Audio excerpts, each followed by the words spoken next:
Le gouvernement israélien approuve les plans de construction de près de 5300 logements en Cisjordanie dans le cadre d'une campagne visant à renforcer les colonies sur ce territoire. Le groupe d'activistes Peace Now affirme qu'il s'agirait de la plus importante saisie de terre en Cisjordanie depuis plus de 30 ans. Cette politique d'expansion est menée par le ministre des Finances Bezalel Smotrich, chef du parti sioniste religieux et lui-même un colon et un opposant de longue date à la création d'un État palestinien.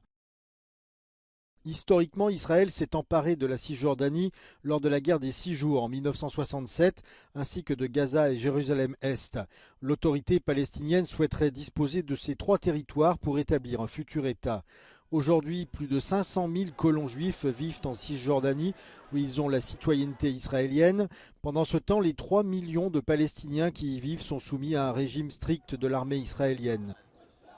Depuis le 7 octobre dernier et l'attaque du Hamas contre l'État hébreu, les forces israéliennes ont procédé à des arrestations quasi quotidiennes en Cisjordanie, détruisant des maisons et tuant plus de 550 Palestiniens selon le ministère de la Santé. Cette décision de construire plus de colonies intervient alors que le Premier ministre Benyamin Netanyahou aurait envoyé des négociateurs pour reprendre les pourparlers sur la fin du conflit à Gaza.